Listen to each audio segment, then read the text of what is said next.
cordiales a todos. Mi nombre es Isira Rosa Paula Guzmán. Actualmente soy monitora de matemáticas de la Universidad Autónoma de Santo Domingo y en este semestre me encuentro trabajando con el profesor Juan Toribio Milané. En la siguiente presentación estaré hablando de lo que es la matemática en la vida diaria y uso del software Symbolab. Antes que todo, le echaremos un vistazo a lo que es el contenido que será impartido en esta presentación. La presentación está organizada en diferentes secciones que cubren aspectos claves. Tendremos nuestro objetivo general, algunos términos claves, interrogantes, una pequeña introducción a la matemática en la vida diaria. Aprenderemos sobre decimales, sobre el plano cartesiano, sobre porcentajes, sobre proporciones e intervalos. Tendremos conclusiones, una frase motivacional, recursos y una bibliografía. Nuestro objetivo general será demostrar cómo los conceptos matemáticos se aplican en situaciones cotidianas para resolver problemas y tomar decisiones informadas. Entre nuestros términos claves tenemos decimales, fracciones, proporciones e intervalos. Las interrogantes serán: ¿qué tanto notamos las matemáticas en nuestra vida diaria? ¿Es la matemática en la vida diaria complicada? ¿Se usan las matemáticas en algo tan cotidiano como la cocina? Llegamos a la parte de matemáticas en la vida diaria. Las matemáticas están presentes en muchos aspectos de nuestra rutina. Por ejemplo, cuando pagamos nuestras facturas de supermercado. También al pagar nuestras facturas eléctricas. Se pueden ver matemática diaria en recetas de cocina y hasta en análisis médicos. En cada uno de estos casos vamos a extraer todos esos elementos matemáticos que contienen. Nuestro primer caso de matemáticas en facturas. Aquí tenemos el ejemplo de una factura del supermercado Bravo. En esta factura lo primero que podemos notar son todos los números que aparecen, ¿cierto? Podemos ver números acá enteros y un número que contienen una parte decimal. Estos números decimales serán los primeros en ser desglosados en esta primera parte. Hablaremos de los números decimales, de sus particularidades, de dónde salen, dónde pertenecen y un poquito de historia. Antes de entrar de lleno en lo que es el estudio de los decimales, vamos a hablar de un poco de historia. La historia detrás de los decimales. Las antiguas civilizaciones no utilizaban las fracciones decimales. Los egipcios se centraron en las fracciones unitarias y los babilonios utilizaban un sistema sesagesimal manejando fracciones cuyos denominadores eran potencias de 60. En el siglo X, un matemático árabe llamado Ya al-Uqlidzi usaba en sus escritos las fracciones decimales y una notación parecida a la que empleamos actualmente, separando la parte entera de la decimal del número mediante una coma. Él utilizaba esta notación: la parte entera, la parte decimal. En el medio de ambas, una coma encima. Continuando, en la Europa del Renacimiento los cálculos eran un caos. Los comerciantes y astrónomos aún usaban fracciones romanas que eran difíciles de manipular. Fue entonces cuando un matemático holandés, Simon Stevin, decidió cambiarlo todo.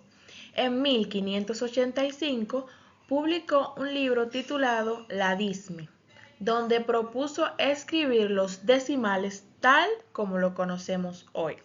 En este libro demostró que eran mucho más prácticos que las fracciones y podían usarse en comercio, construcción y navegación.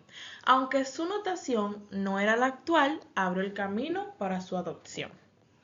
La notación que utilizaba Simon Stevin era la siguiente. Al lado de cada número, él ponía un circulito y dentro del circulito ponía la posición de ese número. Por ejemplo, este número que es 8,937, el 8 es la parte entera representada por 0 y empezamos entonces con la primera parte decimal, la segunda parte decimal y la tercera parte decimal. Lo mismo con el número 5,789.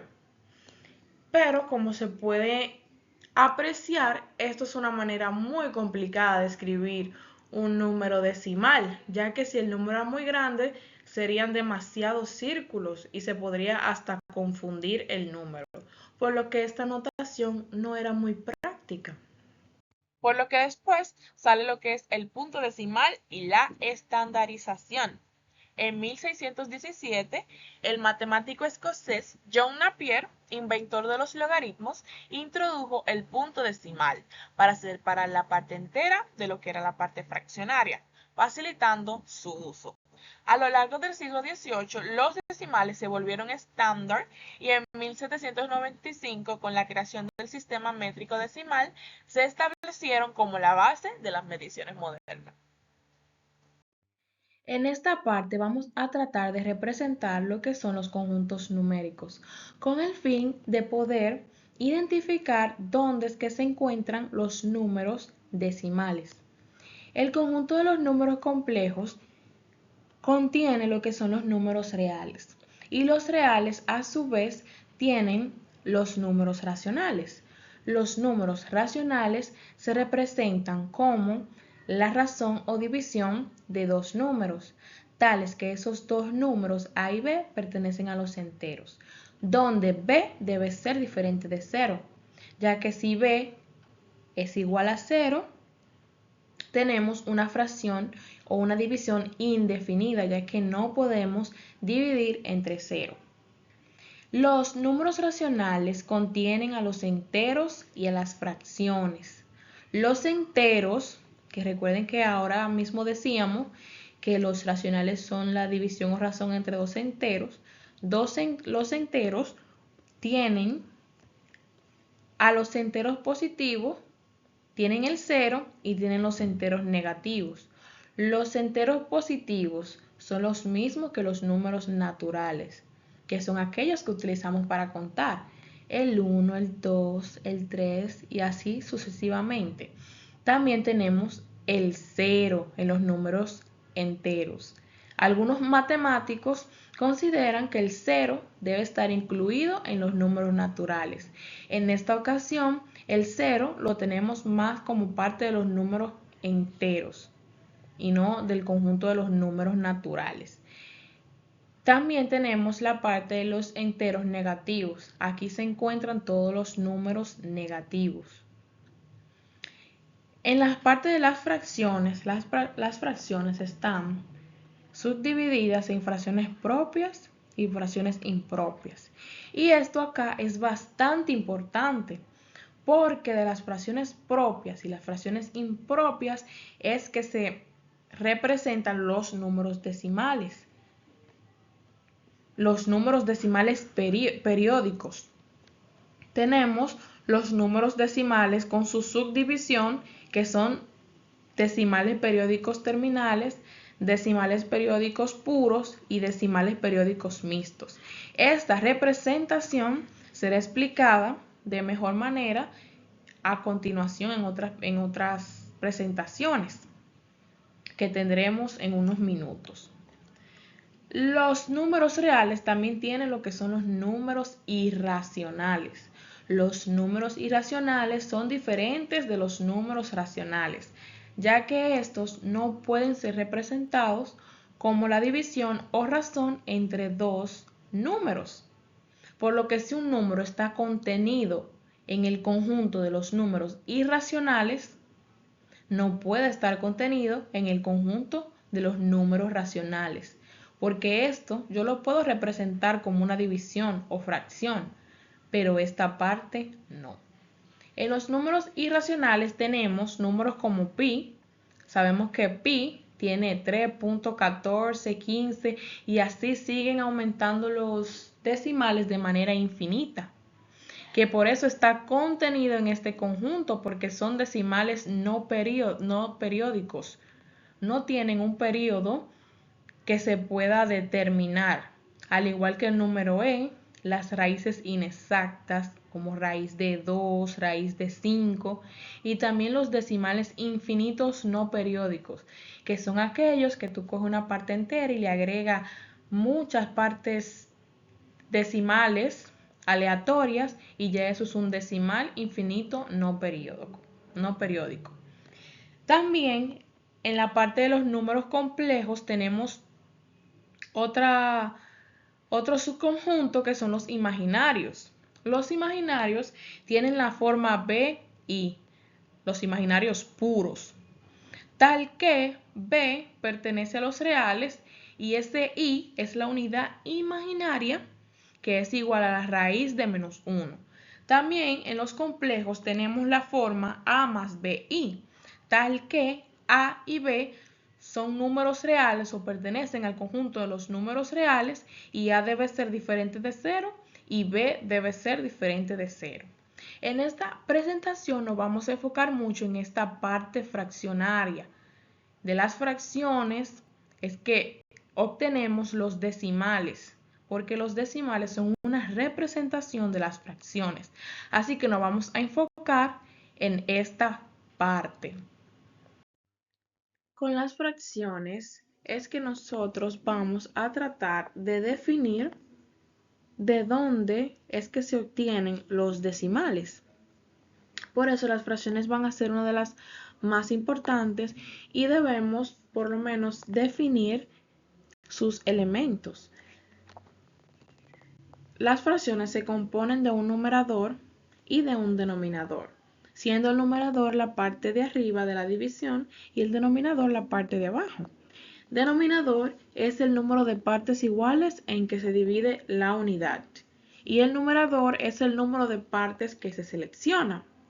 Por ejemplo, acá tenemos 2 tercios y tenemos 5 medios.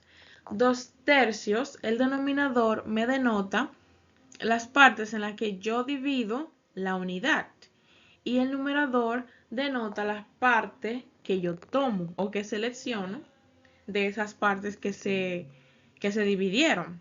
En esta ocasión yo dividí en 3 partes y tomé 2. En esta yo dividí en 2 unidades y de esas 2 unidades tomé 5. Las fracciones se pueden dividir en fracciones propias y fracciones impropias. Las fracciones propias son aquellas en las que el denominador es mayor que el numerador. Y las fracciones impropias son aquellas en las que el denominador es menor que el numerador. Algo importante de las fracciones es que el numerador siempre se encarga de contar y el denominador de nombrar. Por ejemplo, aquí dice 2 tercios. Aquí me dice que de 3 partes en las que yo divido mi unidad, yo estoy tomando 2. Cada parte de mi unidad se llama 1 tercio y como tomé 2 se llama 2 tercios. Esto lo veremos en otros ejemplos, especialmente aquí tratando de definir lo que son las fracciones propias e impropias. Aunque ya dimos una pequeña pincelada a lo que son, también es bueno decir y definir que las fracciones propias viven en esta parte de lo que es la recta numérica. Viven entre menos 1 y 1, ya que las fracciones propias representan una unidad menor que 1.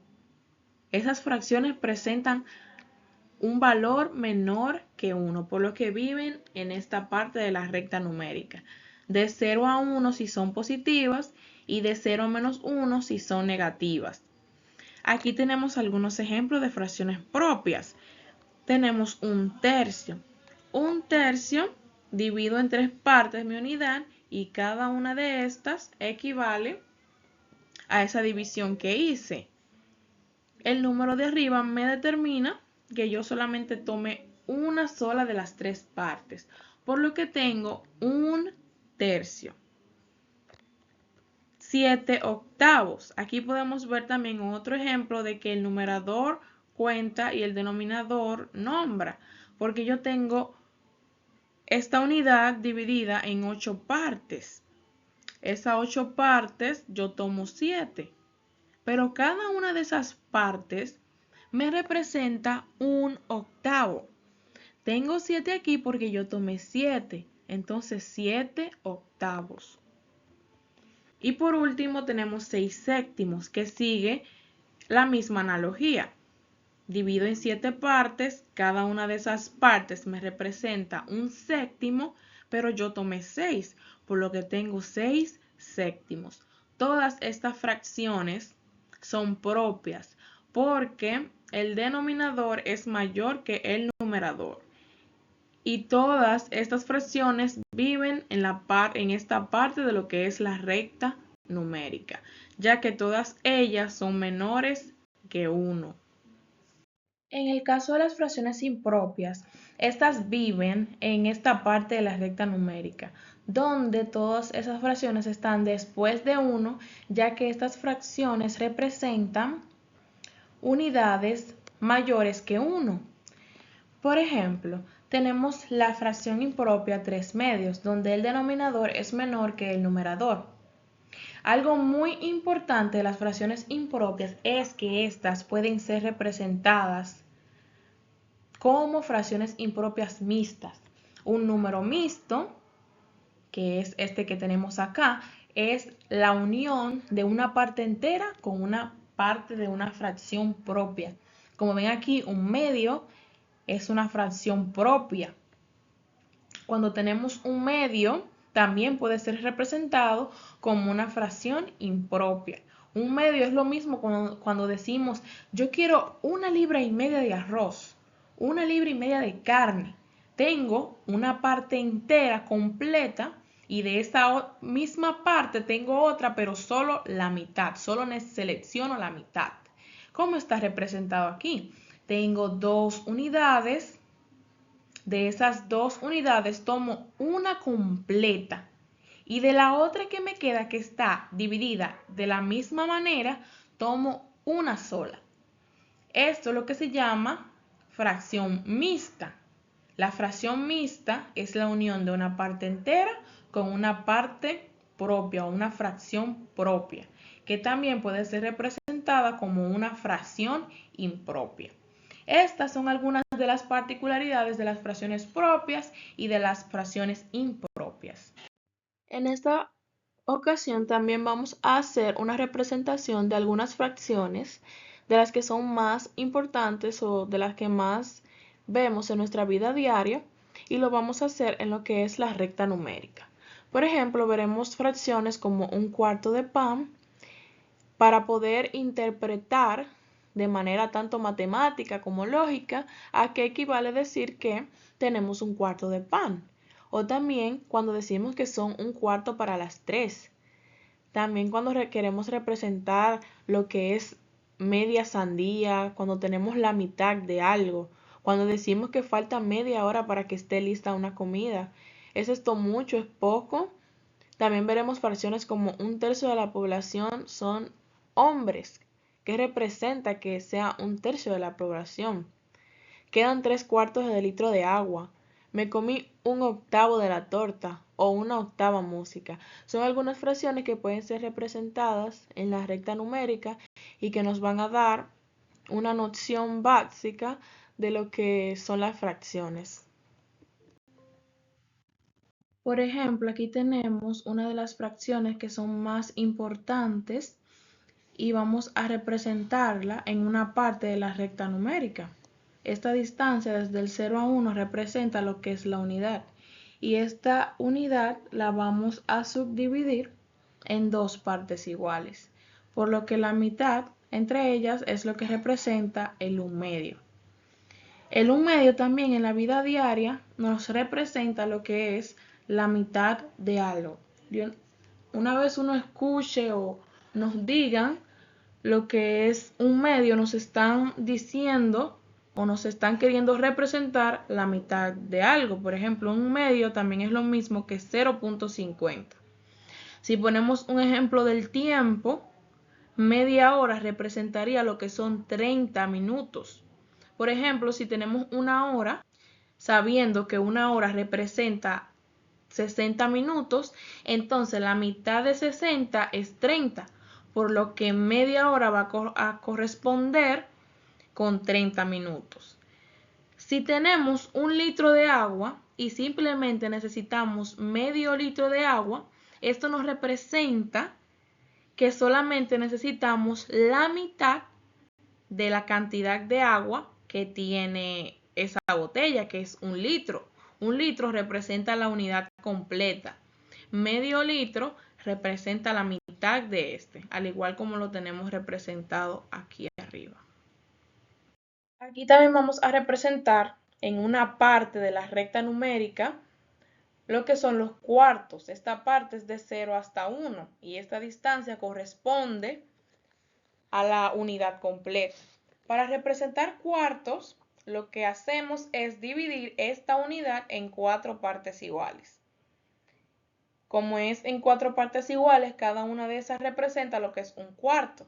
Por lo que esta primera parte tenemos un cuarto, en esta segunda tenemos 2 cuartos y en la tercera tenemos 3 cuartos. En la última tendríamos 4 cuartos que nos representa la unidad completa. Algo muy importante de esta representación es que si nos fijamos bien podemos ver que a la izquierda de 2 cuartos tenemos la misma cantidad de divisiones que a la derecha de 2 cuartos, por lo que 2 cuartos nos representa lo que es la mitad. Y esto es una excelente forma de presentar lo que son las fracciones equivalentes. 2 cuartos nos representa lo que es la mitad. Las fracciones equivalentes son una forma en la que ambas fracciones están representadas de diferente forma, pero estas representan lo mismo. Si ven aquí en el numerador, la mitad del numerador es 1 y la mitad del denominador es 2. Así que al simplificarla tenemos 1/2. Las fracciones equivalentes se escriben de diferente forma, pero representan exactamente lo mismo. Una forma de ver los cuartos representados en la vida diaria puede ser, por ejemplo, en la hora. La hora, sabiendo que una hora tiene 60 minutos, si la dividimos entre 4 partes iguales, no quedaría dividida cada 15 minutos.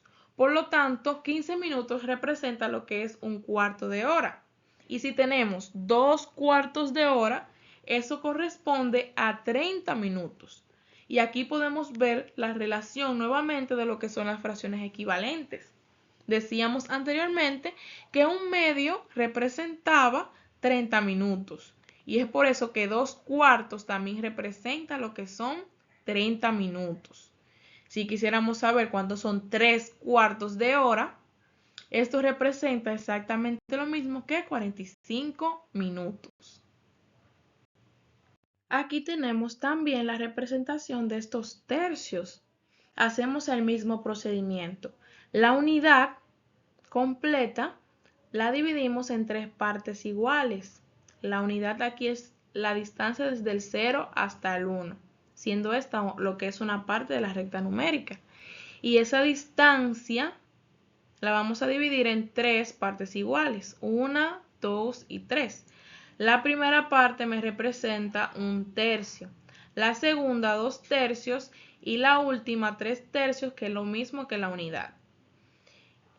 También podemos ver los tercios representados en la vida diaria. Por ejemplo, 1/3 de pizza correspondería a lo mismo que decir que divido mi pizza en 3 partes iguales y me como una sola parte de ella. divido mi pizza en 3 partes iguales y me como solo una. Y esto representa 1/3. Teniendo el ejemplo de la hora nuevamente, sabemos que una hora tiene 60 minutos. Los 60 minutos lo dividimos en 3 partes iguales, por lo que tendríamos que 20 minutos me representan 1/3 de hora. 40 minutos me representarían 2/3 de hora. Y ya la hora completa sería 3/3, que ya esa es la unidad completa. Así que ya sabemos interpretar también la hora utilizando lo que son las fracciones. Ya en esta parte por fin llegamos a los números decimales. Todo el recorrido que habíamos hecho era para poder presentar lo que son los números decimales.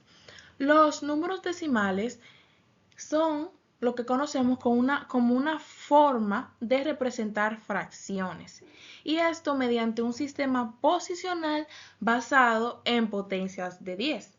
Es decir, los números decimales son una representación alternativa de lo que son las fracciones. En los números decimales, que pueden ser representados en la recta numérica, ellos cumplen lo que llamamos la ley de densidad. Esta ley establece que entre dos números decimales diferentes siempre existe otro número decimal, como lo podemos ver en la siguiente recta numérica.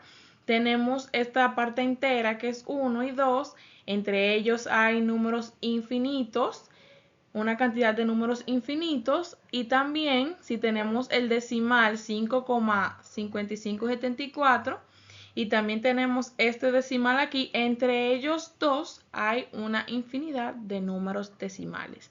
Esa es una de las reglas más importantes que cumplen los números decimales en lo que es su representación en la recta numérica. Los números decimales son muy importantes y de aquí en adelante estaremos presentando algunas características principales de ellos. Que primeramente me encantaría definir lo que son los tipos de decimales. Recuerden que en las primeras explicaciones decíamos que las fracciones se dividían en fracción propia e impropia. De estas salían lo que eran los decimales, y de los decimales teníamos diferentes tipos de decimales. Teníamos los decimales periódicos terminales. Se llaman periódicos terminales porque su periodo es 0, el cual frecuentemente no aparece y se puede llamar como periódico terminal. Le decimos periódico porque realmente tiene un periodo, aunque no se vea, está ahí y es el 0. También tenemos los decimales periódicos puros, que son aquellos en el que su periodo continúa después del punto decimal. Aquí tenemos 0.3. El 0.3 con esa rayita encima del 3 representa que el 3 sigue un patrón indefinidamente o infinitamente.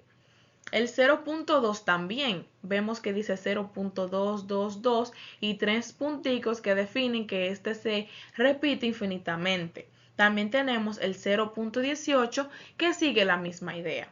Recordemos que esta rayita representa que esto se repite indefinidamente y que ese número que está debajo de la rayita es el periodo.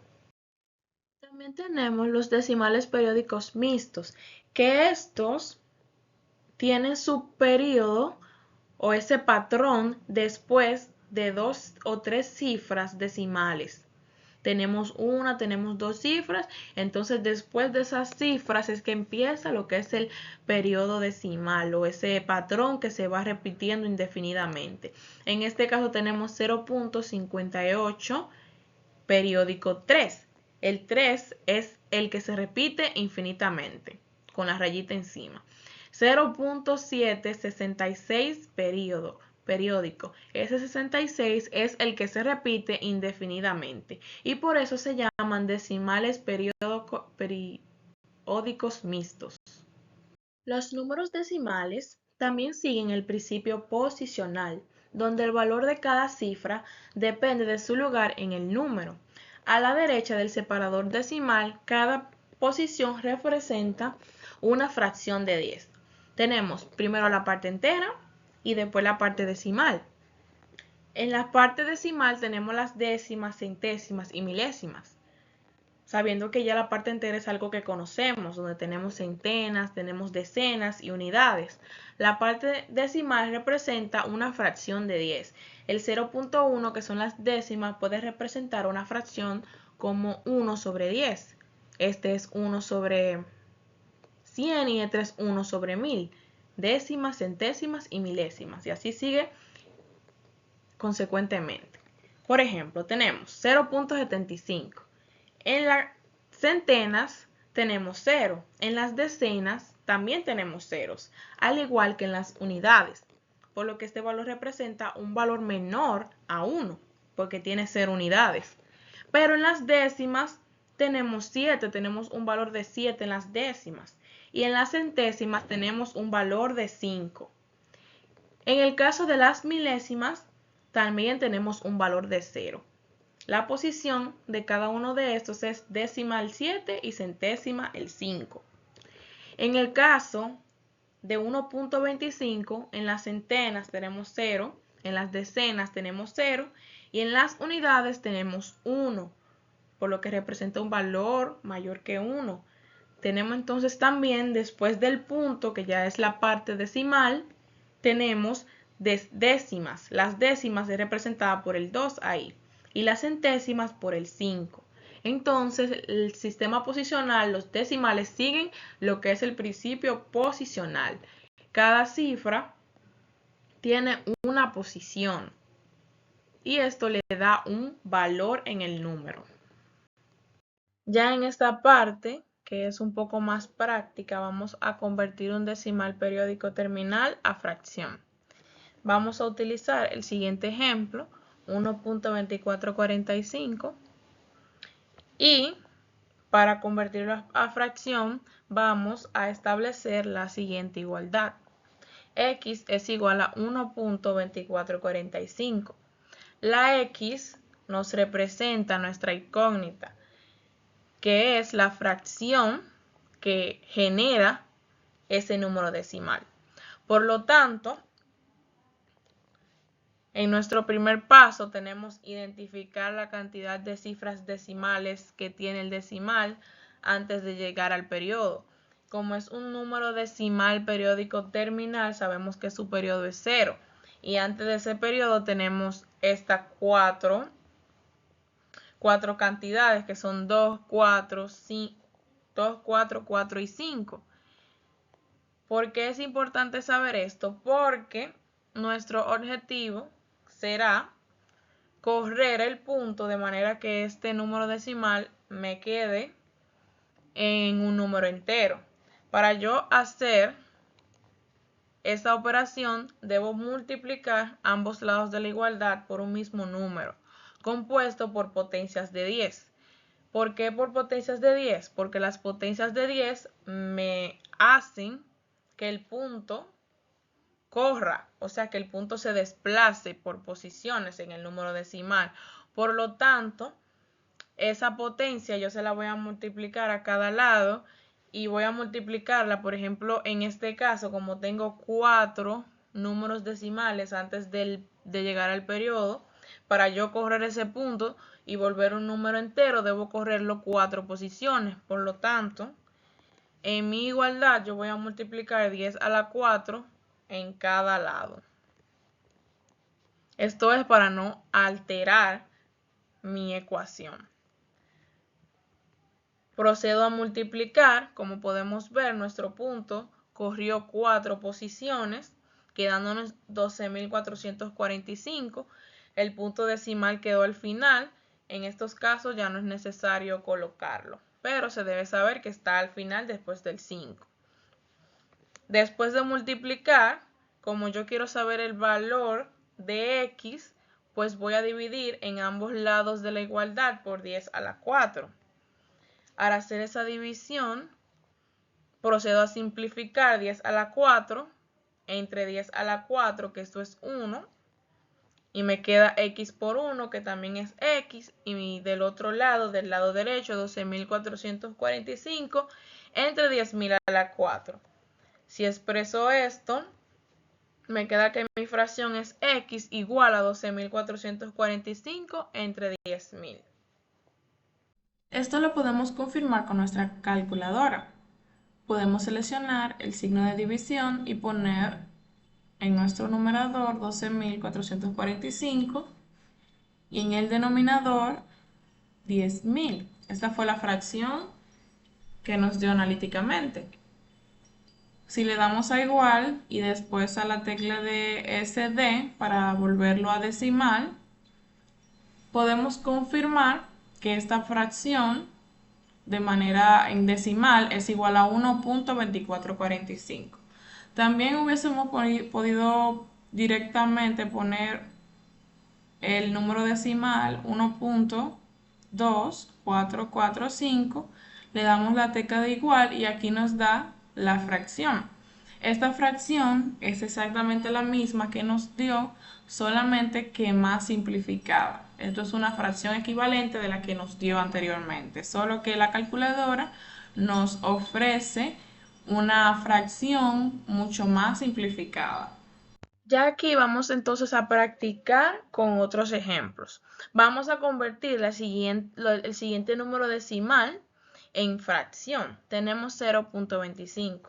Recordemos que establecemos nuestra igualdad, x igual a 0.25, sabiendo que x es esa fracción que me genera el número decimal. Como antes del punto, o más bien antes de llegar al periodo, tenemos dos números decimales, pues lo que vamos a hacer es a multiplicar por potencias de 10. Estas potencias de 10 van a ser elevadas a la 2, porque como tengo dos posiciones, lo que quiero es mover o correr mi punto dos posiciones de manera que me quede un número entero. Al hacer las debidas multiplicaciones, me queda 10 a la 2 multiplicado por x igual a 25. Como yo quiero saber el número o ese valor que tiene la x, voy a dividir ambos lados de la igualdad por 10 al cuadrado. Al hacer esta división nos queda 10 al cuadrado entre 10 al cuadrado es 1 igual a 25 entre 10 al cuadrado, que es 100. Si tratamos de simplificar esta expresión, nos queda un x igual a un cuarto. Aquí lo que hicimos fue dividir tanto el numerador como el denominador por un mismo número. Si no tienen mucho conocimiento de cómo hacer estas operaciones o estas simplificaciones, les invito a ir al canal de Faustinianos y ver el video de operaciones básicas con fracciones, que ahí les explican de mejor manera cómo hacer estas simplificaciones de manera más rápida. Por lo tanto, ya aquí tenemos nuestro resultado, x igual a un cuarto. Ese un cuarto es la fracción que genera nuestro decimal, 0.25. Y aquí está también de manera gráfica. Aquí en nuestro segundo ejemplo, seguimos los mismos pasos, presentamos nuestra igualdad, x igual a 1.2, siendo x la fracción que queremos encontrar. Nos fijamos en la cantidad de números decimales que hay antes del periodo, siendo esto un decimal periódico terminal, por lo tanto su periodo es 0, tiene un solo decimal. Este decimal me dice, o más bien al multiplicar una potencia de 10 en ambos lados, como yo sé que solamente tengo un número decimal antes del periodo, entonces yo tengo que recorrer el punto en una posición. Por lo tanto, solo voy a multiplicar por 10 en ambos lados de la igualdad. Al multiplicar por 10, me queda la expresión 10x igual a 12. Vemos que el punto pudo recorrer una posición, por lo tanto me quedó un número entero. Ahora, para despejar la x, lo que vamos a hacer es dividir por 10 en cada lado de la igualdad, quedándonos una expresión de 10 entre 10, que es 1, y 12 entre 10, que es simplificado, como les decía en el anterior ejemplo, buscando un número divisible tanto por el numerador como por el denominador, nos queda 6 quintos. X por 1 sabemos que es X y nos queda nuestra fracción como 6 quintos, que también está aquí representado de manera gráfica. Y así podemos convertir esos números decimales a fracción. Así como nosotros podemos llevar de un decimal a fracción, también podemos llevar una fracción a decimal. Existe un método para convertir una fracción a número decimal y se realiza a través de la división. Pero en esta ocasión nosotros vamos a ser un poquito más dinámicos y vamos a utilizar un software llamado Symbolab para hacer nuestra división.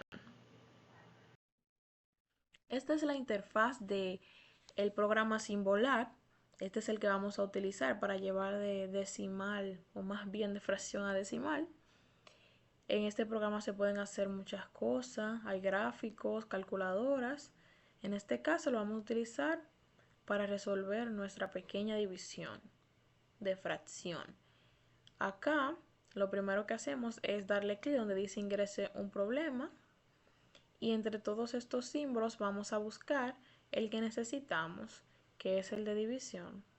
Vamos a poner un medio y le vamos a dar clic en Enter. Aquí el programa automáticamente nos da nuestra solución. Y es que un medio de manera decimal es lo mismo que 0.5. Aquí nos dice los pasos de solución. Ellos utilizaron lo que es la división larga para encontrar el resultado. Entonces nuestra solución es 0.5. En el siguiente ejemplo también utilizaremos el programa de Symbolab para encontrar el resultado. Aquí tenemos 7 octavos. Aquí utilizamos el mismo procedimiento, le damos a la casilla de ingreso un problema, buscamos el símbolo de división, en la parte del numerador escribimos 7, en el denominador 8, le damos a Enter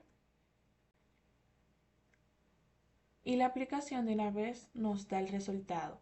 7 octavos en decimales es igual a 0.875.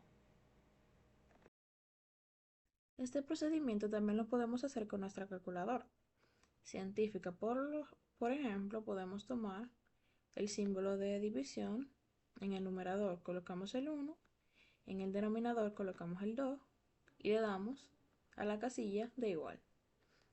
Después le damos a la casilla SD. Con esta nos devuelve la fracción en número decimal. También podemos hacerlo con la otra que era 7 octavos.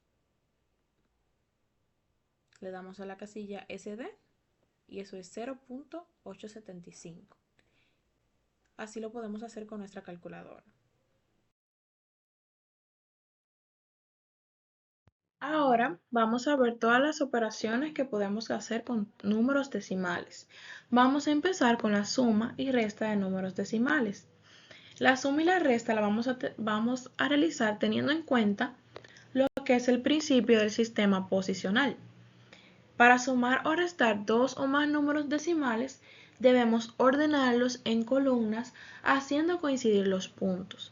Cuando decimos que debemos hacer coincidir los puntos, no es más que también debemos hacer coincidir sus posiciones. Las décimas con las décimas, las centésimas con las centésimas y las milésimas con las milésimas si las hay. Después que ponemos todo en su posición, lo vamos a sumar o a restar como si fueran números naturales, de derecha a izquierda. Y el punto en el resultado se pone bajo la columna de puntos. Tenemos 24.50 entre 23.42. Esto nos da un resultado de 47.92, llevando en cuenta que las décimas deben ser sumadas con las décimas y las centésimas con las centésimas. Esto nos da 47.92. El punto va a ser posicionado entonces debajo de los puntos, después o más bien antes de dos posiciones. En la resta tenemos 25.74 y 17 y 13.62. Utilizaremos el mismo método que acá. Décimas sobre décimas, centésimas sobre centésimas. Esto nos da un resultado de 12.2. El punto debe ser colocado debajo del punto, debajo de los puntos, ahí donde lo ordenamos. En esta ocasión tenemos 10.435, 141.36 y 8.1. Fíjense que cada número está debajo de los otros que tienen la misma posición. Por lo que las décimas están con las décimas, las centésimas con sus centésimas y las milésimas con las milésimas. También, para no equivocarnos, aquí podríamos colocar ceros, ya que de esas unidades, en algunos de esos números, lo equivalente es poner cero. El resultado de hacer este número o esta operación es 159.895. Las sumas y restas son bastante fáciles. Simplemente tener en cuenta la posición del punto decimal. La siguiente operación que vamos a ver con números decimales es la multiplicación. En este caso tenemos un número decimal por un número entero. Y aquí en estos casos lo que vamos a hacer es primero expresar ambos factores por fracciones. Ya sabemos cómo llevar un número decimal a fracción, ya eso lo hemos visto anteriormente. Nos quedaría de esta forma, ya que vamos a expresar ese número decimal mediante una fracción de potencias de 10.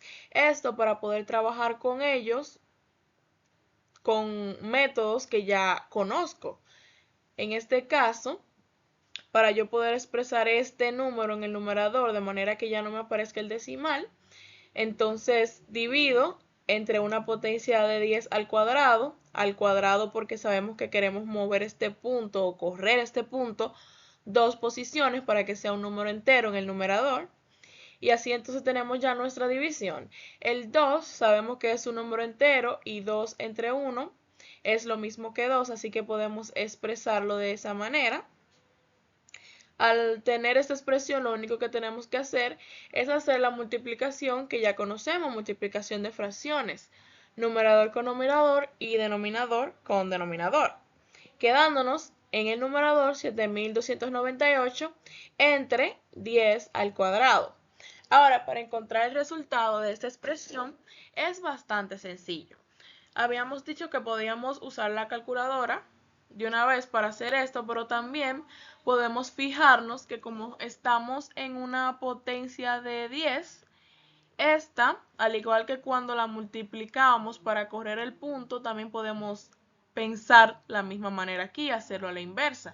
Como ya sabemos que arriba en el numerador el punto está al final, este 10 al cuadrado me va a permitir yo correr dos puntos, pero en este caso hacia la izquierda, para convertir o para llevar este número a su forma decimal. Esto es porque es una potencia de 10. Entonces, al recorrer dos posiciones a la izquierda me quedaría el resultado como 72.98. Y ese sería el resultado de multiplicar 36.49 por 2. En el siguiente caso tenemos 4.19 por 8.3. Hacemos lo mismo y expresamos como dos fracciones. En nuestro primer caso será una fracción de potencia de 10 al cuadrado para poder volver este número decimal un número entero en el numerador. Y hacemos lo mismo con el otro número. Acá solo nos queda hacer una multiplicación de numerador con numerador y denominador con denominador. Y nos queda el siguiente resultado. En el numerador 34.777 entre 10 a la 3. 10 a la 3 aquí utilizamos las leyes de los exponentes. Si tenemos dos bases iguales podemos sumar los exponentes, quedándonos 10 a la 3. Esta potencia que está aquí abajo de 10 en el denominador me permite conocer en qué posición es que yo voy a poner el punto decimal, igual como hacíamos en el primer caso. En este caso tenemos 3, así que va un exponente de 3, así que vamos a mover el punto, que como sabemos está aquí al final, en números enteros, moverlo 3 posiciones hacia la izquierda, quedando en el resultado de 34.777. Esta es una manera de hacer la multiplicación de números decimales, que en la vida diaria también podemos verlo cuando queremos saber el precio de un producto en el supermercado, por ejemplo, una manzana, una pera que tenga un precio de 36.49. Aquí pudiéramos saber cuál es el precio si quisiéramos, por ejemplo, 2 manzanas. También multiplicar el precio de productos que estén con números decimales. Aquí ya tenemos la última operación, que es la división. En estos casos, siempre lo más recomendable es tratar de convertir esos números decimales que tenemos en números enteros, porque ya sabemos cómo trabajar con los números enteros. Ahora bien, para yo poder convertir o llevar de decimal a un número entero, lo más conveniente va a ser yo multiplicar por potencias de 10, porque las potencias de 10 lo que me permiten es correr ese punto decimal. En este caso de 4.5, para volverlo un número entero, debería yo recorrer ese punto una posición. Por lo tanto, vamos a multiplicar por una potencia de 10 a la 1. Esa potencia de 10 a la 1 yo tengo que multiplicarla tanto en el dividendo como en el divisor. Esa multiplicación debo tener en cuenta que si yo la multiplico por divisor y por dividendo, mi cociente, que es el resultado que voy a obtener, no se me va a alterar tampoco. Una vez yo hago la debida multiplicación, me queda 45 entre 20, que son dos números enteros con los cuales sabemos operar. Empezamos diciendo 45 decenas entre 20 decenas. Esto nos queda de a 2. 2 por 20 es 40. Le sumo el opuesto de ese resultado, de esa multiplicación. Y 45 menos 40 nos da 5. 5 entre 20 yo no lo puedo dividir de manera equitativa, por lo que debo agregar un 0. Y ese 0 me representa que ya estoy entrando a lo que es la parte decimal. Por lo tanto, en mi cociente debo agregar un punto decimal. Ese punto decimal cabe recalcar que no debo estar poniéndolo cada vez que vaya a trabajar en la parte decimal, sino que con ponerlo solo una vez ya es suficiente. Entonces nos queda 50 entre 20, que esto nos daría de a 2 también, y 2 por 20 son 40. Sumo lo opuesto de ese resultado de esa multiplicación y 50 menos 40 es igual a 10. 10 nuevamente debo agregar otro 0 para poderlo dividir entre 20 y 100 entre 20 es 5. 5 por 20 me da 100, sumo lo opuesto y eso es igual a 0.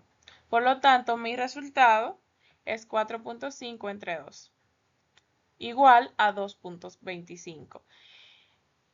Estas operaciones son bastante sencillas una vez ya entramos a los números enteros, porque ya sabemos trabajar con ellos. En el siguiente caso, lo que vamos a realizar es a multiplicar también por una potencia de 10 que me permita convertir este divisor en un número entero. Como tengo dos posiciones acá, debo mover mi punto decimal dos posiciones. Entonces, para esto voy a multiplicar por una potencia de 10 al cuadrado, quedándonos un resultado de 500 entre 125. Y esto ya sabemos calcularlo. 125 por 4 son 500. Sumo lo opuesto de esto y esto me da 0. Por lo tanto, mi resultado es 4. En este caso tenemos dos números decimales. Vamos a hacer lo mismo. Vamos a multiplicar por una potencia de 10. Y esta va a ser 10 a la 1. Esta va a hacer que me recorra un punto cada uno de estos números decimales, quedándome 72 entre 12. 12 por 6 son 72 y 72 sumándole lo opuesto de la multiplicación acá, me da igual a 0. Por lo tanto, ya tengo mi resultado. Ahora, para darle un punto final a lo que es el estudio de las fracciones y de los números decimales, vamos a presentar esta pequeña sección de aprender algo nuevo. Y lo que vamos a aprender hoy en esta sesión es sobre el famoso peso de colmado. ¿Sabemos cómo interpretar las medidas de un peso en los colmados a los que frecuentamos? ¿Será que el colmadero me está engañando cuando me lee las medidas de lo que voy y pido en el colmado? Eso lo vamos a aprender a continuación. Quise dejar la interpretación del famoso peso de colmado de último porque ya considero que a este nivel tenemos una mejor interpretación de lo que representan las fracciones. En este peso tenemos lo que son libras. Todos los números grandes o las rayas grandes representan libras, ya que este peso está en libras. Una libra es lo mismo que 16 onzas. Este peso está en libras con onzas. Cada una de esas rayitas pequeñitas representan lo que son las onzas. En una libra tenemos 16 onzas. Ahora bien, lo que nos gustaría es saber interpretar cuando tenemos, por ejemplo, una libra o 2,5 libras. Esto es bastante sencillo. Simplemente tendríamos que mirar las rayitas grandes y las pequeñas. Si me piden o si quiero pedir una media libra, simplemente tengo que colocarme en una libra y ver dónde está la mitad de las divisiones. Recuerden que decíamos que si algo se representa por un medio es porque esto es la mitad. Entonces, una libra donde tengamos la mitad, que son 8 onzas, ya que ahí tienen que haber 16 onzas, porque una libra es 16 onzas, donde tengamos 8 onzas es media libra. Ahora bien, si me dicen o quiero 2,5 libras, eso quiere decir que tengo que con esta señalización llegar a 2 libras más media libra. De 2 a 3 hay una libra, entonces media libra sería la mitad. Si quiero 2,5 libras, tengo que posicionarme aquí en el número grande, que me representa 2 libras, más 1,5 libras más. Si estoy trabajando con onzas, quiero 8 onzas de un producto determinado. 8 onzas está representado con las rayitas pequeñas, por lo que 8 onzas sería la mitad. 8 onzas también equivale a lo que es la media libra ahí. Esta es una forma de verlo y puede hacerse de la misma manera con todas las libras que están aquí. Si quiero 15,5 libras, tengo que llevar la señalización a donde quede 15,5 libras, media libra más. Si por ejemplo yo deseo 3/4 de salami, yo lo que tengo que hacer, mi libra, dividirla en 4 partes iguales. Si la divido en 4 partes iguales, entonces tendría esa pequeña rayita que se ve un poco más grande que las otras, sería 1/4. Un medio, recuerden que un medio es equivalente a 2/4 y la tercera rayita sería 3/4. Ahí tendría mis 3/4 de salami. Y así mismo se leen las otras pequeñas rayitas. Esto es una manera interesante de ver las fracciones y yo creo que desde ahora en adelante va a ser más fácil para ustedes interpretarlas y no dejarse engañar por el colmadero. En esta sesión de matemáticas en facturas, vamos a tratar de interpretar todos los elementos matemáticos que hay en esta factura eléctrica, poniendo énfasis en la parte de histórico de consumos, donde acá nos aparece lo que es una gráfica y aparece lo que denominamos como una parte del plano cartesiano. Hay otros Elementos como pueden ser los números que aparecen aquí, que son números enteros. También tenemos números decimales. Acá tenemos también lo que es el consumo de la persona, que son 200 kilowatts por hora. Los kilowatts por hora es la cantidad de energía que se gasta por hora, y esta se multiplica por este cargo fijo que le ponen, y la suma de todos esos resultados es la cantidad que uno paga mensual. Pero en esta ocasión solamente le vamos a prestar más atención a esta parte de gráficas y plano cartesiano. El plano cartesiano es un sistema de coordenadas bidimensional que se utiliza para representar puntos en el espacio mediante dos números llamadas coordenadas. El plano cartesiano tiene muchos elementos en él y me gustaría definir algunos. El plano cartesiano tiene lo que llamamos el punto de origen. El punto de origen es el centro de todo el plano cartesiano. El centro, que tiene coordenadas 0,0. El plano cartesiano también tiene el eje de las ordenadas. El eje de las ordenadas es toda esa parte vertical del plano cartesiano. Toda la parte vertical es el eje de las ordenadas, que también son llamadas el eje de las Y. El plano cartesiano también tiene el eje de las abscisas. Las abscisas es toda la línea horizontal que tiene el plano cartesiano. También el plano cartesiano tiene una parte positiva y tiene partes negativas. En el caso del eje X, la parte positiva está a la derecha del eje de X y la parte negativa está en la parte izquierda. En el caso del eje de las ordenadas o el eje Y, la parte positiva está arriba y la parte negativa está debajo. También le llaman a las partes del plano cartesiano, se le llaman cuadrantes. Esta parte de acá pertenece al primer cuadrante, este el segundo cuadrante, tercer cuadrante y cuarto cuadrante. Estos son los elementos más importantes que tiene el plano cartesiano. Todo punto Q en el plano cartesiano le corresponden unas coordenadas ordenadas A, B. La coordenada A corresponde al eje de las X, la coordenada B corresponde al eje de las Y. Si tenemos unas coordenadas A, B, entonces A corresponde a X, por lo que el número que yo tenga en A tendré que buscarlo en toda la recta horizontal del plano cartesiano. El punto P lo tendré que buscar en toda la recta vertical del plano cartesiano. Vamos a ver algunos ejemplos. Acá tenemos 3 puntos y estos 3 puntos vamos a buscarlos en el plano cartesiano. Tenemos el primer punto Q.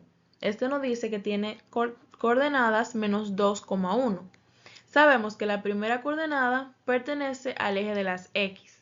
En este caso la coordenada es negativa. Como es negativa, debo buscarla del lado izquierdo del eje de las X y marcarla. La otra coordenada que tenemos es 1. El 1 es positivo, por lo que tengo que buscarlo en el eje Y positivo, que es la parte de arriba, y marcarlo. Acá tenemos nuestro punto Q. Ese punto está ubicado en esa posición. Tenemos nuestro segundo punto, que es M. M es igual a 2, menos 4. La primera coordenada es 2 y esta es positiva, por lo que tengo que buscarla en el eje X del lado derecho y marcarla. Tenemos la otra coordenada, que es menos 4. Menos 4 es negativo y tiene que estar en el eje de las Y, por lo que tengo que buscarlo en la parte de abajo y lo marco. Y aquí tenemos nuestro punto M, la posición del punto M, que es 2, menos 4. Nuestro último punto es el punto A. El punto A está ubicado en la coordenada menos 3 en X, negativo, entonces lo buscamos en esta parte, en la parte izquierda del eje de X, y lo marcamos. menos 4 en la parte negativa del eje Y, que es abajo. Marcamos nuestro punto y ese es nuestro punto A. Como pueden ver, anteriormente decíamos que el plano cartesiano tiene 4 cuadrantes. Un cuadrante aquí, un segundo cuadrante, tercer cuadrante y cuarto cuadrante. Nuestro punto Q se encuentra en el cuadrante número 2. Nuestro punto A se encuentra en el tercer cuadrante y nuestro punto M se encuentra en el número 4 de los cuadrantes. Retomando lo que es nuestra factura eléctrica, podemos ver que aquí tenemos un ejemplo de un plano cartesiano, donde en el eje de las Y tenemos el consumo y en el eje de las X tenemos lo que son los meses. El consumo está en la parte positiva del plano cartesiano, ya que el consumo es algo que va aumentando con el tiempo. Aquí, cada una de estas barras representa el consumo. Por lo que aquí tenemos también algo muy importante, que son las gráficas. Este consumo está representado mediante un tipo de gráfica denominado gráfico de barra. Entonces, a continuación, vamos a hablar un poco de lo que son los gráficos. En nuestra primera presentación tenemos lo que es un gráfico de barra, que es una forma de representar gráficamente datos numéricos mediante rectángulos verticales u horizontales, conocidos como barras. El tamaño de cada barra se ajusta proporcionalmente al valor que representa. Esto quiere decir que cada una de estas barras representan un valor, por lo que la barra de mayor tamaño representará un valor mayor y la de más pequeño un valor menor. Por ejemplo, tenemos este gráfico de barra que fue tomado de Diario Libre y representa la evolución anual de las exportaciones dominicanas de aceites y grasas de origen vegetal y animal. Tenemos un periodo desde 2012 a 2021 y tenemos el periodo también de enero-septiembre de 2022. Cada uno de esos valores representa millones en dólares, por lo que aquí tenemos 33.57 millones de dólares. Vemos que la mayor columna es de enero-septiembre de 2022, por lo que en enero-septiembre tuvimos una mayor evolución anual, o más bien una mayor exportación dominicana de aceite y grasas de origen vegetal y animal. Si vemos también las otras columnas, vemos que en el 2014 fue que tuvimos una menor exportación dominicana de aceites y grasas de origen vegetal y animal. Esta es una forma bastante dinámica de representar, ya que ni siquiera tenemos que ver bien los números que están arriba, simplemente mirando las columnas podemos saber cuál representa un mayor valor o un menor valor.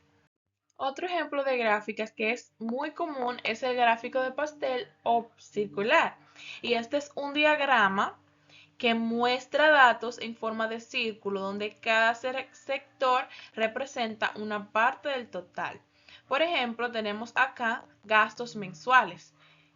Cada gasto mensual está representado en el gráfico de pastel. Por ejemplo, si vemos este aquí que dice 35%, vemos que el mayor gasto mensual que tuvimos fue el de alquiler, mientras que el menor gasto mensual que tuvimos fue la categoría que pertenece a otros.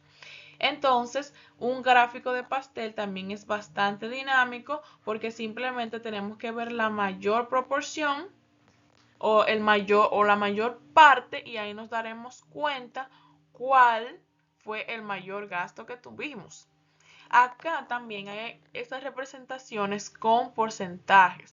Los porcentajes es una parte muy importante también en las matemáticas y que vamos a desglosar a continuación para poder aprender qué representa cada una de esas partes que están en porcentajes. Aquí nos dice que los porcentajes son la expresión de una cantidad determinada como una fracción de 100 partes iguales. Las fracciones también son representadas por este signo, que es una rayita con dos bolitas, una arriba y otra abajo, más bien dos ceros, uno arriba y otro abajo, que representan una división. Acá tenemos un ejemplo. Un ejemplo del supermercado Jumbo. Dice lleno de ofertas y descuentos. Acá no dice que tiene un 20% de devolución en toda la tienda y que tiene un 15% de devolución en cashback. Todos estos son por cientos y nuestro cometido será preguntarnos y responder cómo calcular el por ciento. Cómo yo sé que de cada producto, cuánto será el 20% que me van a devolver. Cómo yo sé que si un producto vale 200 pesos, cuánto valdrá ese 20% de devolución. Ahora vamos a aprender sobre los porcentajes. Y vamos a hacerlo utilizando estas tres pizzas para verlo de una manera más gráfica, de una manera más visual. En este caso, en la primera pizza, lo que vamos a hacer primero es a dividir esa pizza en dos partes iguales. Y de esas dos partes iguales vamos a tomar una. Esto, en fracciones, lo podemos representar como un medio. Bien, entonces en la segunda pizza lo que vamos a hacer es a dividir la misma en cuatro partes iguales. Y de esas cuatro partes iguales yo voy a tomar dos, lo que se representa como 2/4. Aquí visualmente podemos ver que tanto en un medio y en 2/4 estamos tomando la misma cantidad. Esto nos recuerda nuevamente lo que son las fracciones equivalentes. Ahora bien, realmente lo que quiero presentar es, si yo dividiera la pizza en 100 partes iguales, ¿cuántas partes yo debería tomar para consumir o tomar la misma cantidad que estaba haciendo cuando tenía 2/4 o cuando tenía un medio? Para analizar esta parte, podemos ver que en cada una de estas siempre estamos tomando la mitad del todo. Así que eso es lo mismo que vamos a hacer aquí. Vamos a tomar la mitad del todo. El todo es 100. Eso sería 50. Y esto es específicamente lo que me representa los porcentajes, ya que tanto un medio es igual a 2/4, así como también es igual a 50 entre 100. Los porcentajes me representan una parte de 100 partes. Esto también se representa como 50%. Un porcentaje es una forma especial de escribir una fracción con denominador 100. Esta palabra porcentaje viene de por ciento, o sea, de cada 100. Entonces, 50% quiere decir 50 de cada 100, que es exactamente la mitad de la pizza. En esta ocasión vamos a realizar el siguiente ejercicio para interpretar los porcentajes utilizando este cuadrito. Sabiendo que un porcentaje es simplemente una parte de 100, entonces 50% significa la mitad. 25% sería la cuarta parte y 10% simplemente significa dividir entre 10. Nos dice el ejemplo, se aplicará un 50% de descuento en productos de 2.000 pesos, un 25% de descuento en productos de 1.000 pesos y un 10% a los productos con un costo de 100 pesos. Determinar a cuánto equivale en pesos. En nuestro primer caso, el 50% de 2.000 serían 1.000 pesos, porque si 50% es la mitad de 2.000 es 1.000. En el segundo caso, el 25% de 1.000 sería, si sabemos que el 50% de 1.000 es 500 pesos, el 25% sería la mitad de ese 50% que es 250 pesos. Esto también lo podríamos ver dividiendo 1.000 entre 4. 1.000 entre 4 es lo mismo que 250 pesos. 25% recordemos que es la cuarta parte. También si tenemos el 10% de 500 sería 50 pesos, porque sería simplemente dividir 500 entre 10. Ahora bien, imaginemos que tendríamos que calcular el 92% de 500 o el 38% de 200. Utilizar el método que estábamos usando anteriormente sería un proceso bastante tedioso, por lo que esta es una excelente introducción a lo que sería Mundo de las proporciones. Con las proporciones tendremos otro método para calcular lo que son los porcentajes de una manera más fácil y sencilla. Las proporciones pueden estar presentes como en las tasas de cambio, en recetas de cocina, en la conversión de unidades y también en descuentos y ofertas. Aquí ya podemos ir viendo cómo entramos a lo que es la matemática en la cocina.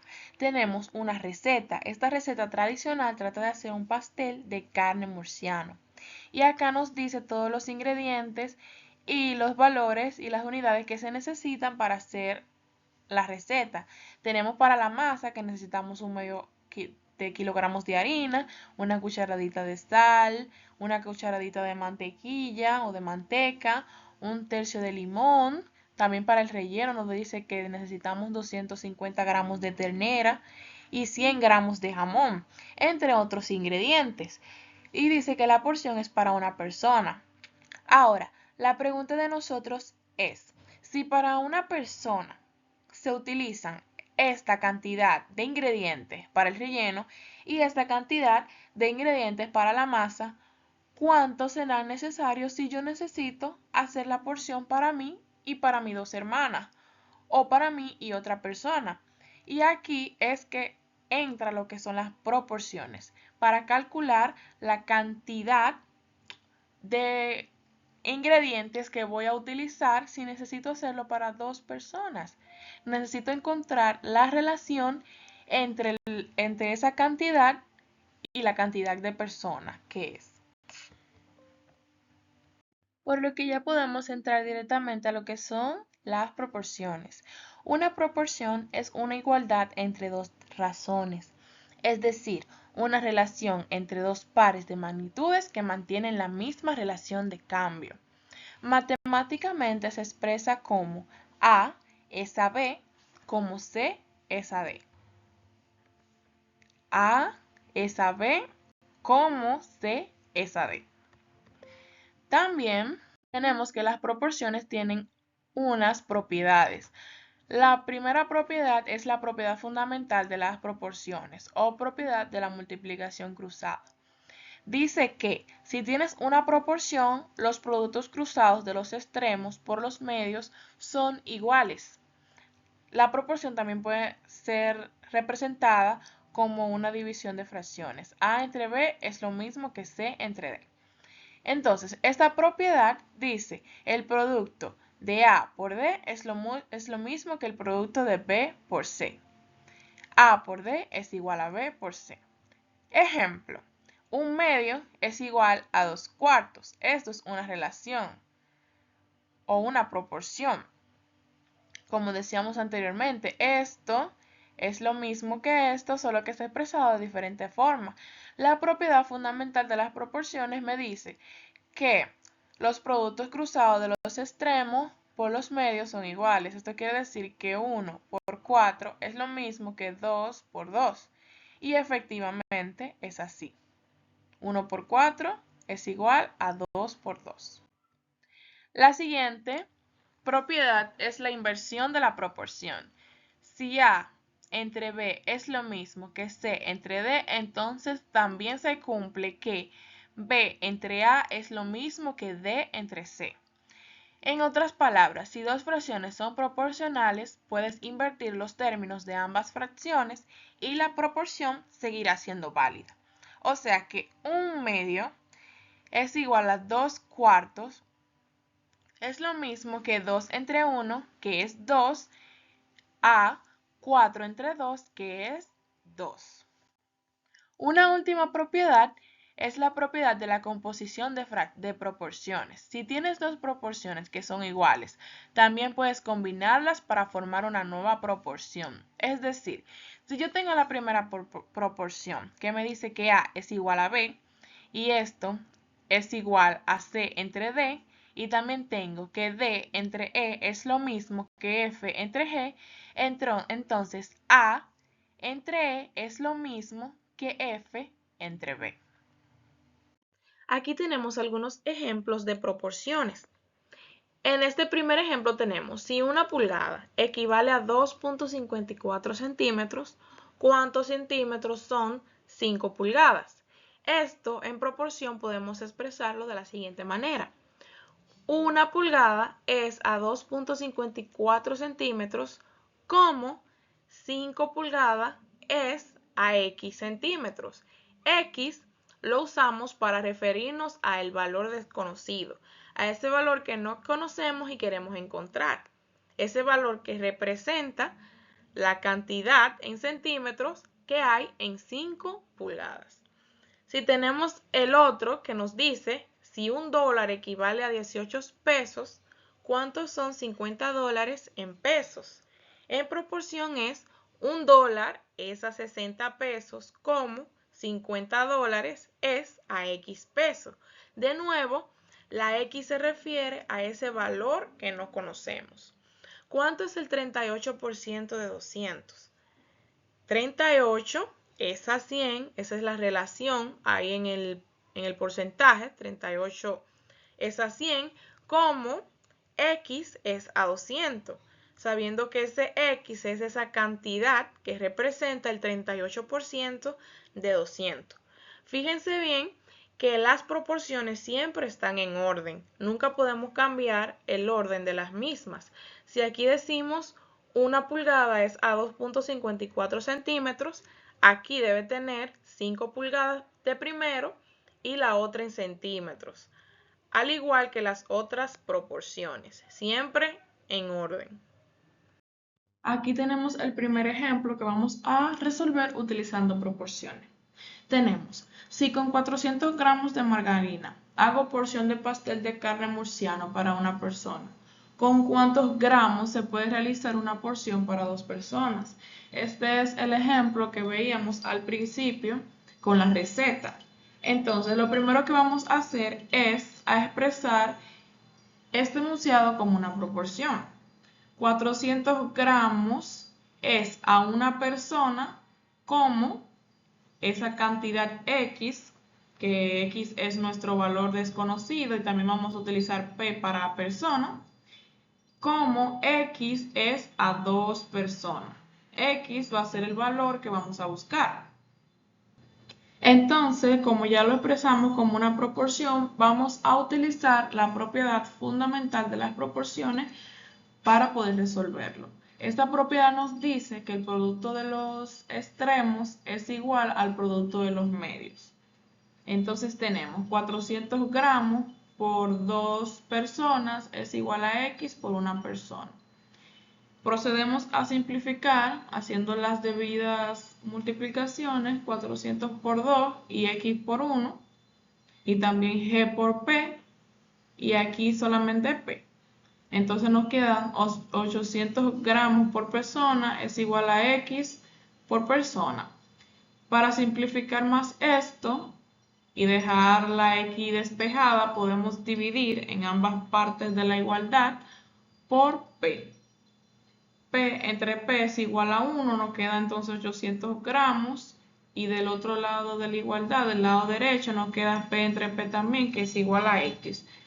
Esto nos queda que 800 gramos es igual a X. Esto quiere decir que si para una persona yo necesito 400 gramos, para 2 personas voy a necesitar 800 gramos. Si nos fijamos bien, también podemos ver que si para una persona necesito 400 gramos, entonces para 2 personas voy a necesitar el doble de gramos. Aquí vamos a utilizar lo que son las proporciones para obtener otra fórmula de calcular porcentajes. Nos preguntan, ¿cuánto es el 38% de 200? Sabemos que 38% lo podemos expresar como 38 entre 100. Así que la relación será de la siguiente manera, expresada en proporción. 38 es a 100 como ese valor X es a 200. El valor X representa el valor que no conocemos. X es nuestro valor desconocido, que es esa parte de 200, que equivale a un 38% de descuento. Entonces, una vez lo expresamos como una proporción, vamos a utilizar la propiedad fundamental de las proporciones. Esta propiedad nos expresa que el producto de los extremos es igual al producto de los medios. Tenemos 38 por 200 es igual a x por 100. Para despejar la x, lo que vamos a hacer es a dividir en ambas partes de la igualdad por 100, sabiendo que 100 entre 100 es igual a 1 y 1 por x es igual a x. Nos queda x igual a 38 por 200 entre 100. Simplificando, haciendo las debidas multiplicaciones en el numerador, nos queda que 38 por 200 es igual a 7600, todo esto entre 100. Y nuestro valor es 76, porque 7600 entre 100 es igual a 76. Esto quiere decir que el 38% de 200 es 76. De cada 200 pesos, al hacer un descuento de un 38%, tendremos una rebaja de 76 pesos por cada 200 pesos. Como expresábamos anteriormente, también las proporciones están presentes en lo que son las unidades de medida. Las unidades de medida son cantidades estandarizadas, utilizadas para expresar y comparar magnitudes físicas. Entre estas tenemos la longitud, tenemos la masa, el tiempo, también está la temperatura, también podemos hablar de lo que es la candela, también de la energía. Todas esas son unidades de medida que, aunque no veremos en detalle aquí, es bueno conocerlas. En nuestro ejemplo, para hablar de las unidades de medida, hablaremos de lo que es la conversión de unidades. Ahora bien, ahora tenemos este ejemplo, y en este ejemplo, que es una conversión, vamos a utilizar proporciones para encontrar la solución del mismo. Y para hacer esto nos vamos a auxiliar de esta pequeña tablita de conversiones. Esta tablita establece lo que son las relaciones entre unidades de medida. Aquí en la primera columna tenemos la relación de unidades de medida de longitud, aquí de tiempo, y en la tercera columna tenemos la relación entre unidades de masa. Entonces, con estas tablitas es que vamos a auxiliarnos para resolver el primer ejercicio. Tenemos cuántos metros hay en 5 kilómetros. Para esto tenemos que buscar en nuestra tablita la relación que hay entre metros y kilómetros. Como metros y kilómetros son longitudes, son unidades de medida de longitud, vamos a nuestra primera columna. Y al final tenemos que 1 kilómetro es lo mismo que 1000 metros. Entonces vamos a utilizar esa relación. Vamos también a llevar nuestro enunciado de manera como una expresión basada en proporción. Vamos a expresarlo como una proporción. Tenemos que 1000 metros es a 1 kilómetro, como x es a 5 kilómetros. Sabiendo que x es esa expresión, es ese valor que no conocemos y que queremos conocer. Para esto, lo primero que vamos a utilizar, como ya estamos con una expresión en términos de una proporción, vamos a utilizar la propiedad fundamental de las proporciones. Esta nos dice que el producto de los medios es lo mismo, es igual que el producto de los extremos. Entonces tenemos 1000 metros por 5 kilómetros y 1 kilómetro por x. Después hacemos la debida multiplicación y cuando hacemos la multiplicación nos queda 1000 metros por 5 kilómetros, que son 5000 metros kilómetros, y x por 1 kilómetro, que es x kilómetros. Después, como queremos saber el valor de x, despejado, lo que vamos a hacer es a dividir en ambas partes de la igualdad por kilómetro. Al dividir en ambas partes de la igualdad tenemos que acá podemos simplificar el kilómetro que está en el numerador con el kilómetro que está en el denominador, al igual que del lado derecho. Y simplificando, tenemos que X es igual a 5.000 metros. Esto quiere decir que en 5 kilómetros tenemos una cantidad de 5.000 metros. Esta es una forma de hacer conversiones utilizando lo que son las proporciones. Aquí tenemos otro ejemplo. En este caso nos piden cuántos kilogramos hay en 400 gramos. Sabemos que kilogramos y gramos son unidades de masa. Por lo tanto, vamos a buscar la relación entre ellos dos en la columna de la relación que hay entre masa, entre las unidades de masa, que es la tercera columna. Y ahí en el primer renglón nos dice que 1 kilogramo es igual a 1000 gramos. Por lo tanto, esta va a ser la relación que vamos a utilizar. Expresando nuestro enunciado en proporciones, tenemos que 1 kilogramo es a 1000 gramos como X es a 400 gramos, siendo X ese valor que desconocemos. Procedemos de una vez a utilizar la propiedad fundamental de las proporciones. Los medios o el producto de los medios es igual que el producto de los extremos. 1 kilogramo por 400 gramos es igual a X por 1000 gramos. Para despejar la X y dejarla solita, porque ese es el valor que estamos buscando, vamos entonces a dividir en ambas partes de la igualdad por 1000 gramos.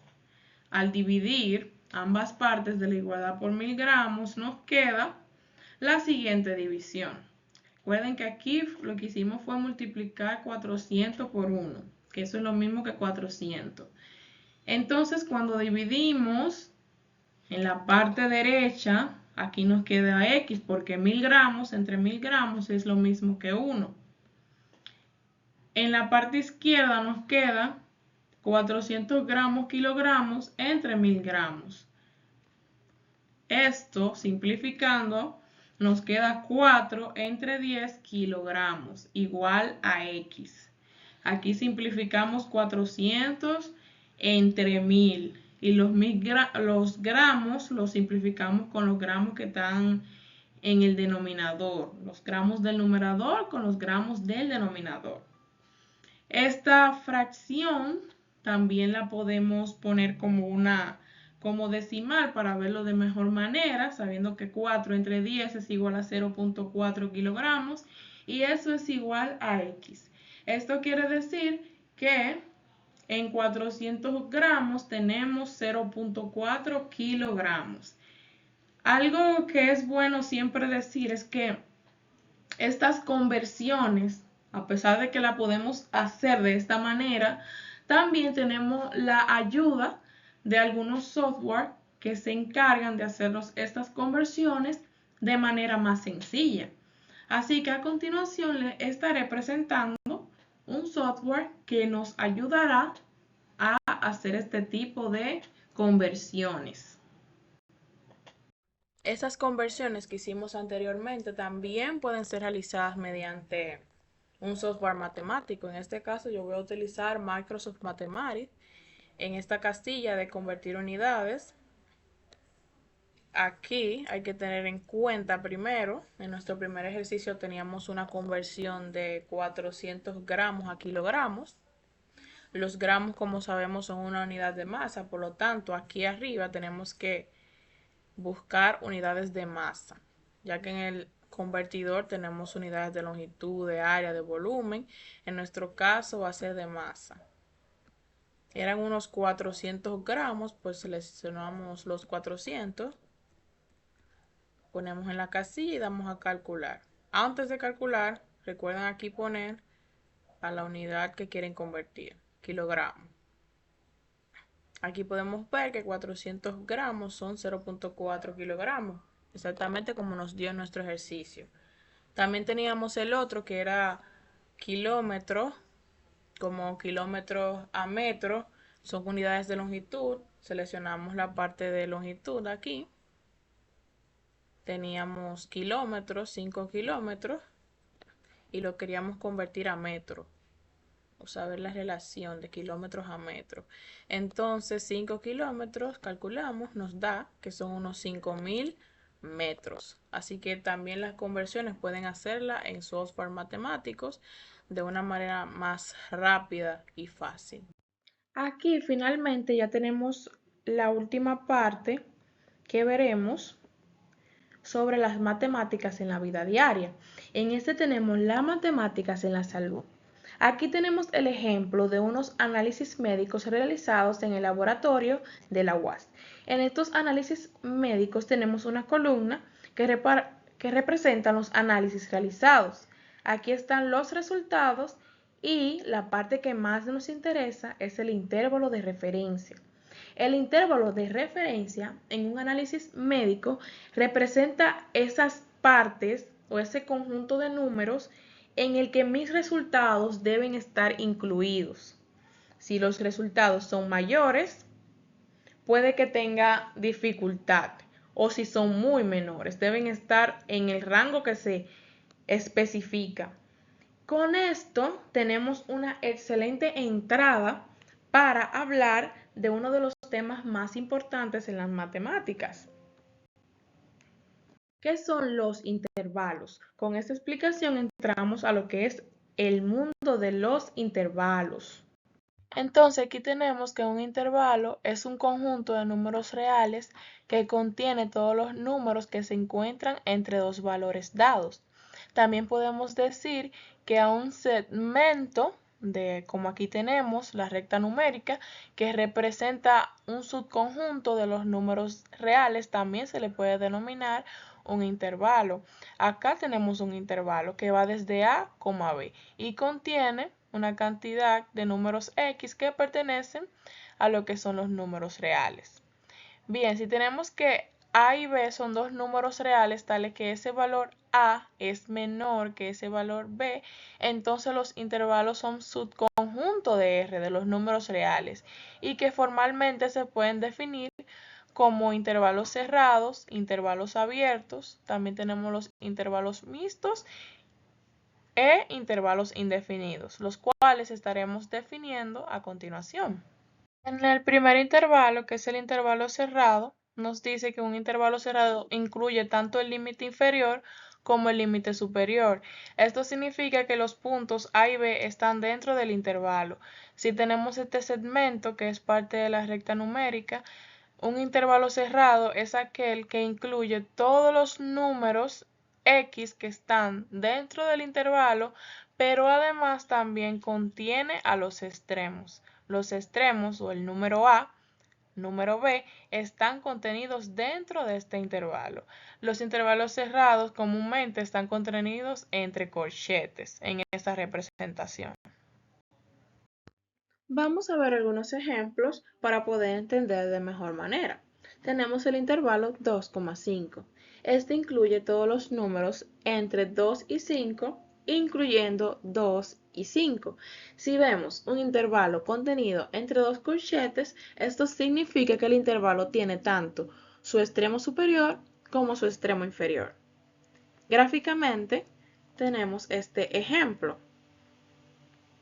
En este intervalo de 2,5, los números comprendidos entre 2 y 5 están en el intervalo incluyendo 2 y 5.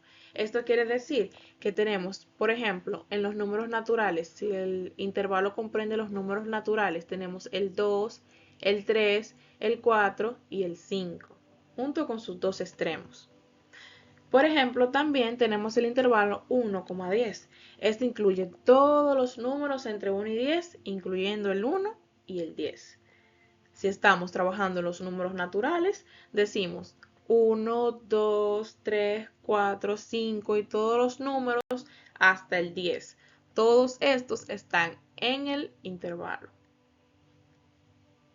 También tenemos lo que son los intervalos abiertos. Los intervalos abiertos son aquellos que no incluyen los puntos extremos A, B. Y esto significa que los puntos A y B no forman parte del intervalo, pero todos los números entre ellos sí.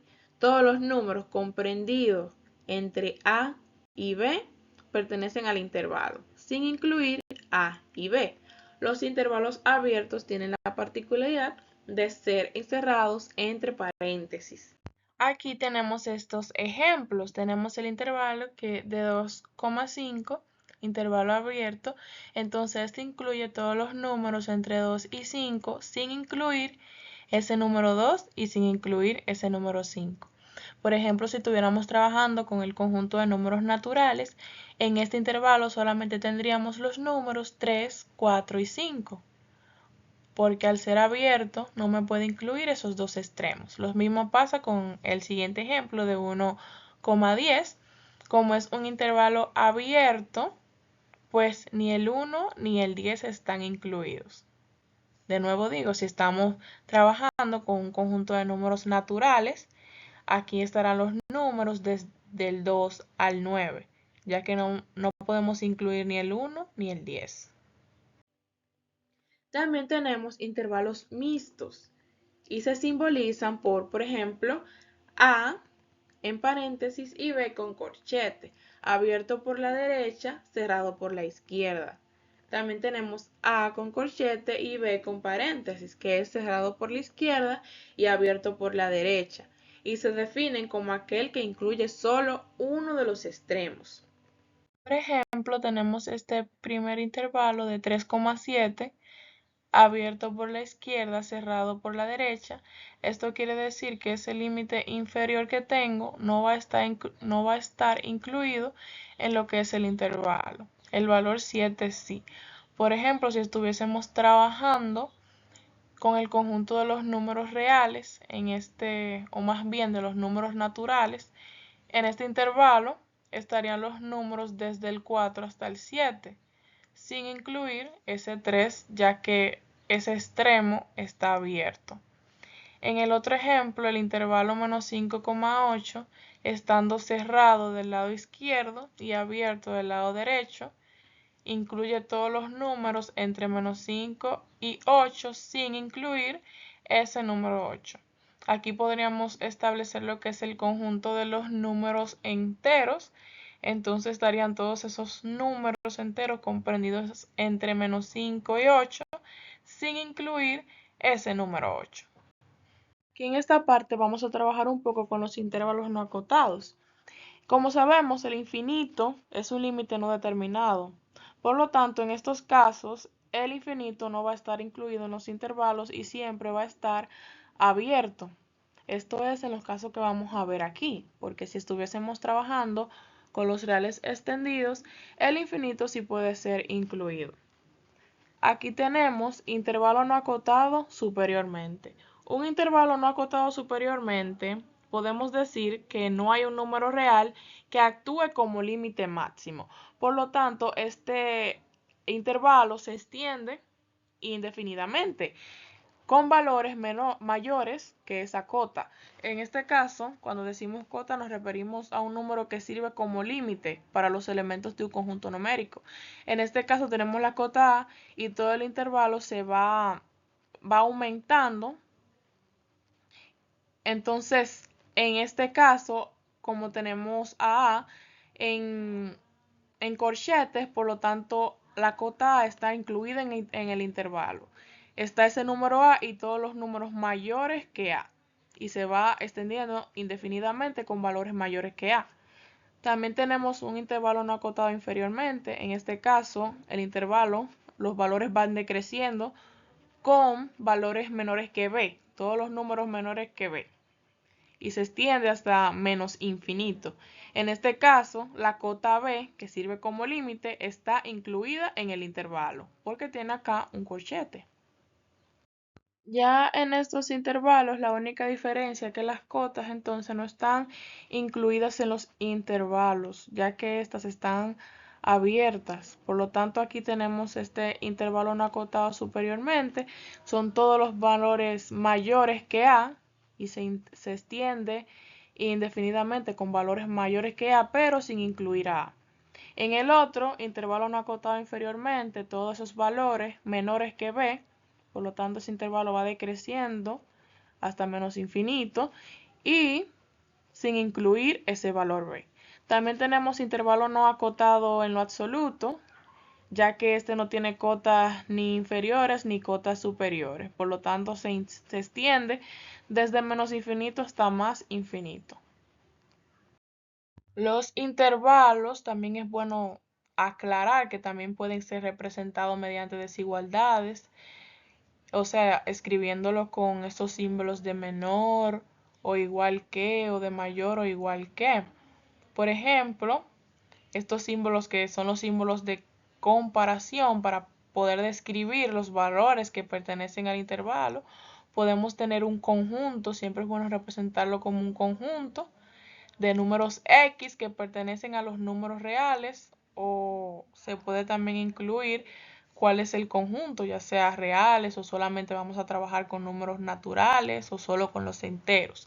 En este caso, expresamos que esos X, esos valores, dentro de esos intervalos van a pertenecer a los números reales, tales que, en este caso, esta es la representación de los números entre A y B sin incluir a A y a B. En el otro conjunto tenemos X que pertenecen también a los números reales, tal que los números entre A y B incluidos A y B. Estos signos de comparación me permiten incluir o excluir los extremos. En este caso, en el segundo conjunto tenemos incluidos tanto A como a B, o sea que esos números pueden ser en este caso mayores que A o pueden ser iguales a A, o pueden ser menores que B o iguales a B, y esos números están comprendidos en ese intervalo. En este caso tenemos un intervalo donde los números de los números comprendidos entre A y B, y acá se incluye B, pero se excluye A.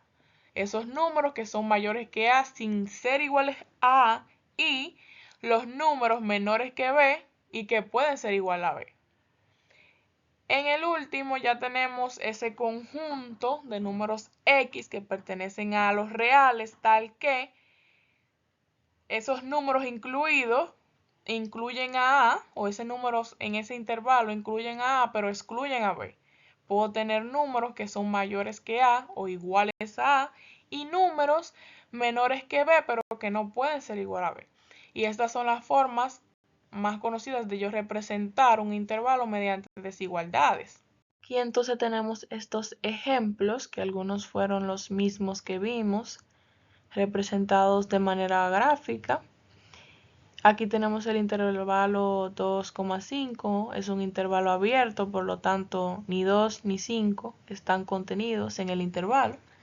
Para representarlo mediante una igualdad, establecemos ese conjunto donde estarán todos esos números que forman parte de ese intervalo, y ese intervalo pertenece a lo que es los números reales, tal que todos esos números X están comprendidos entre 2 y 5 sin incluir ese 2 y sin incluir 5. En desigualdad, el signo de menor que me ayuda para establecer que tengo que tener un número que es mayor que 2 pero menor que 5 y que no incluye ni el 2 ni el 5. En el otro intervalo, que es el intervalo cerrado de 1,10, representamos el conjunto y la única diferencia es los signos que vamos a utilizar o los símbolos, ya que estos me van a representar que tanto el 1 como el 10 están incluidos dentro del intervalo. Por lo tanto, debo tener números que pertenecen a los reales, que sean mayores que 1 o igual que 1, y números que sean menores que 10 o iguales que 10. En el otro caso tenemos un intervalo menos 2,5 que es abierto por la izquierda, cerrado por la derecha. En mi conjunto de números que pertenece a los reales, tales que esos números deben ser mayores que menos 2, pero sin ser iguales a este. Este símbolo me deja dicho que debe ser mayor que 2 o que menos 2, mejor dicho, pero no puede ser igual a este. Y también en el intervalo tengo números que son menores que 5, pero que también puede ser igual a 5. Tengo un intervalo que me incluye solamente este extremo superior, que es el 5. En el otro caso, el intervalo de 5,9 y este es cerrado por la izquierda, abierto por la derecha. Entonces, en mi conjunto, donde tengo números X que pertenecen a los números reales, tal que esos números deben ser mayores que 5, pero no iguales que este, y deben ser menores que 9, o más bien, deben ser iguales a 5 o mayores que él. Y deben ser menores que 9, pero sin ser igual a 9. Esto es lo que me representa, o la forma de representar ese intervalo mediante una desigualdad. Puestos a modo de práctica para que puedan ver si realmente aprendieron sobre las explicaciones realizadas. En primera parte les pide realizar las siguientes operaciones con decimales, en la segunda convertir las siguientes unidades utilizando proporciones y en la tercera convertir a desigualdad los siguientes intervalos. Nuestra conclusión es que se evidenció la presencia de las matemáticas en la vida diaria, además de relacionar situaciones cotidianas con conceptos básicos matemáticos. En nuestra frase motivacional dice: el fracaso no es más que una oportunidad de volver a empezar, esta vez de un modo más inteligente. Esta frase nos deja un hermoso mensaje, y es que el fracaso no es el final de camino, sino lo debemos ver como un desvío que nos lleve a una ruta mejor. Y es que cada vez que algo no sale como tal vez nosotros esperamos, tenemos la oportunidad de detenernos, de analizar mejor qué salió mal y poder ajustar nuestro enfoque.